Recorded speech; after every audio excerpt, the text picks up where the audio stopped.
Welcome everyone to Match a Resident. It is success week. We have already been through match. We've had match day, and now we are sharing our Match a Resident follower share success stories. And so I am so happy to have my guest here today, Esperance Madera. Esperance, how are you doing? Good. Thanks, Tiffany, for having me. I'm doing great. I am so glad to have you on here. I want to first say congratulations on your Thank success you. residency. I'm so excited for you. So let me know how you're doing. Like, how are you doing right now? I'm doing fabulous. Very grateful that everything went well. I'm feeling relieved because, the whole process was a long process. But yeah, I'm just feeling grateful and blessed.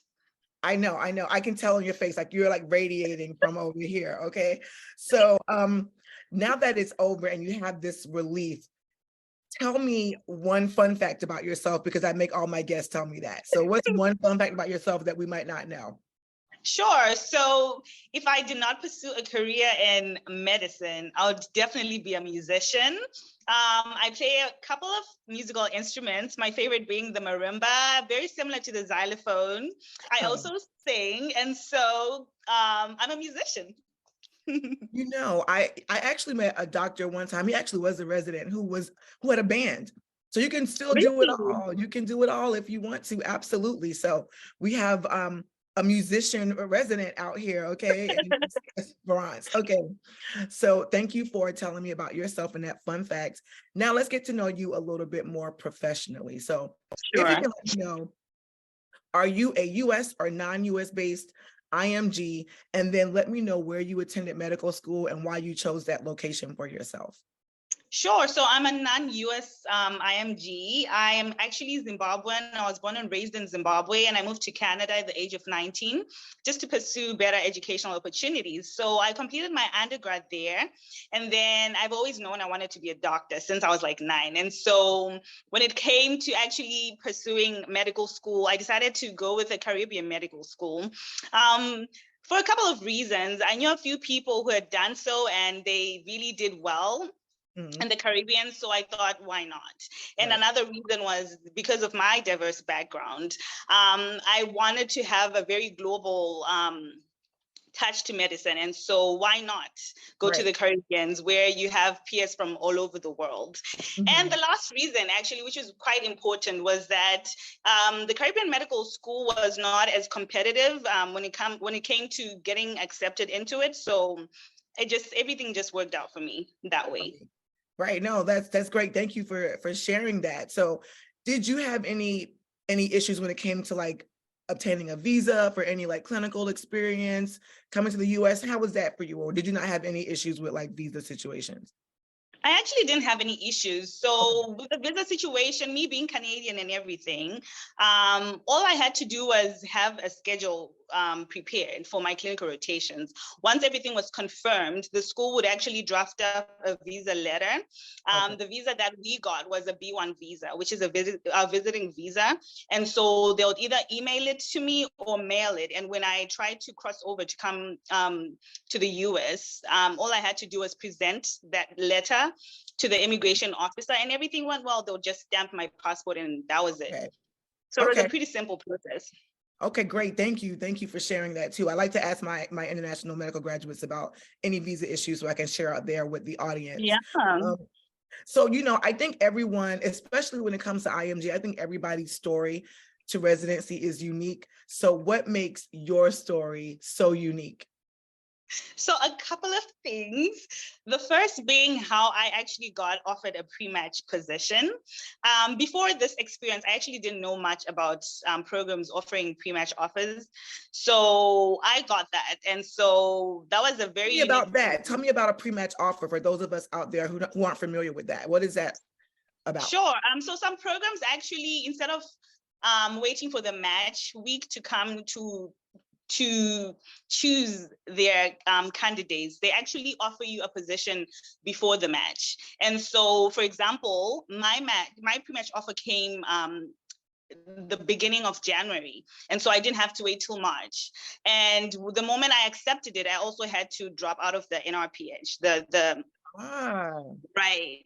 And okay. so that's pretty much it. Once you accept an offer, you have to drop out of the match. Got it. So you are a Yeah. special unique case. Okay. Yeah.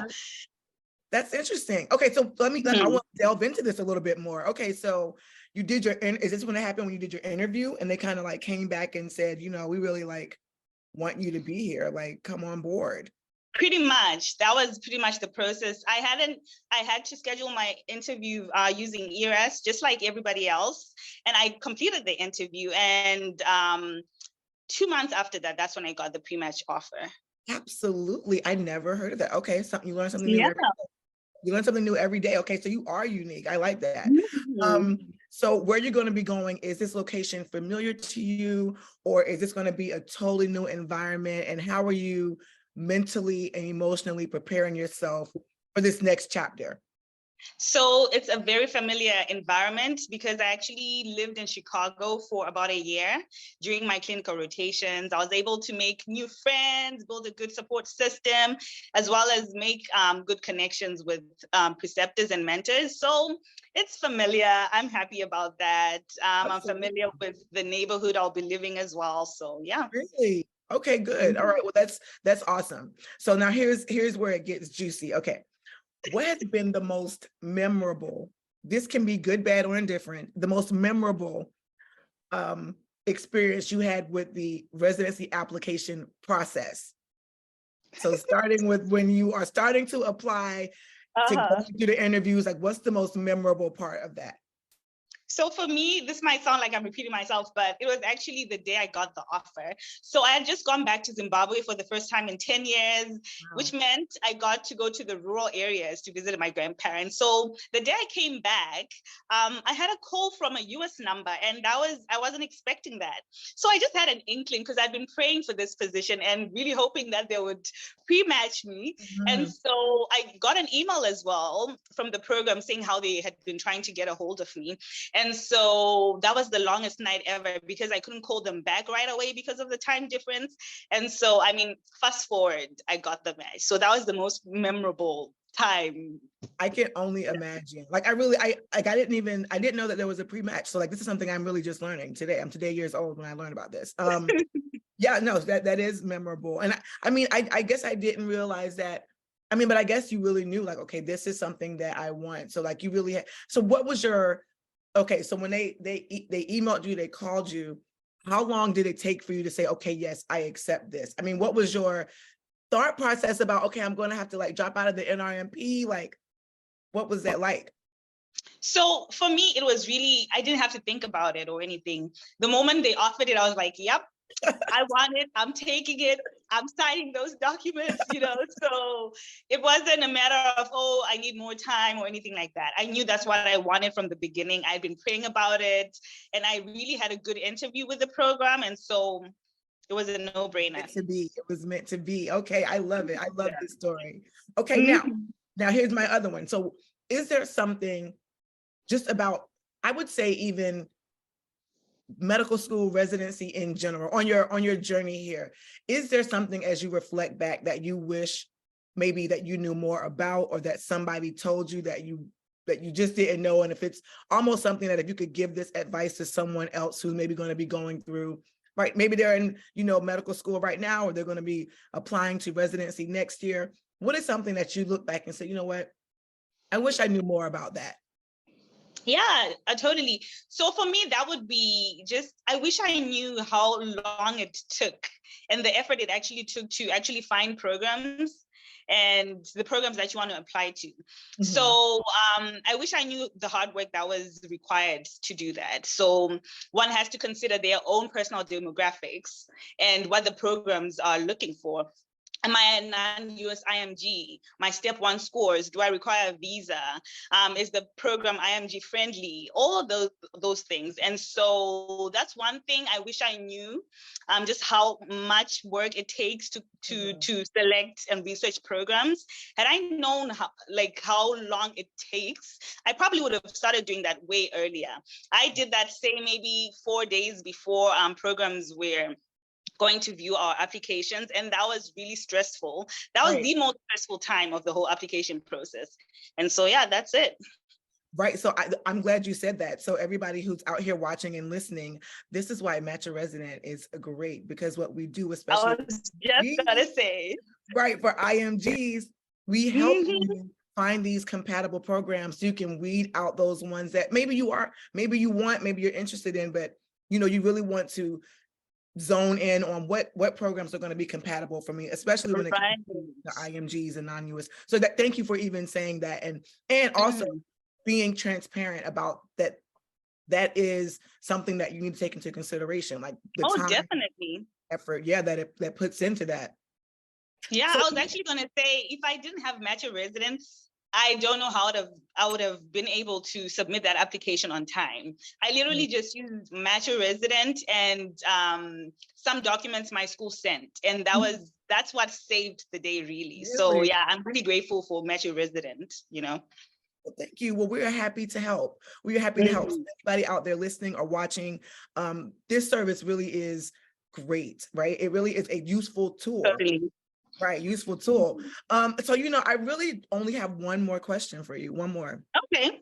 I like to end all of my interviews and all of my episodes when I'm on my podcast with words of encouragement. And you like a bright light. I can see it. I know that you're happy and it radiates from your face.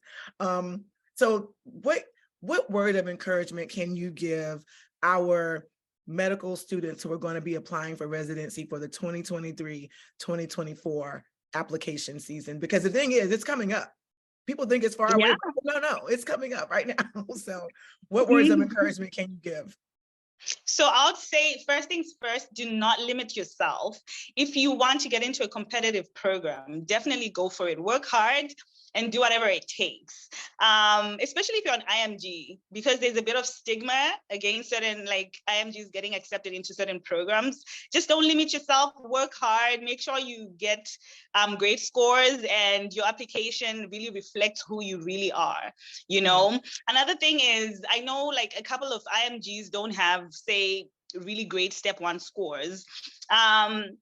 If you I'm a good example of that. My step 1 score wasn't the greatest. However, I still knew what I wanted and what I needed to do to get to what I wanted. And so for me, what it took was just doing, say, a review course that really taught me great test taking skills, stuff like that. And I actually got a 25-point increase from my step 1 to step 2.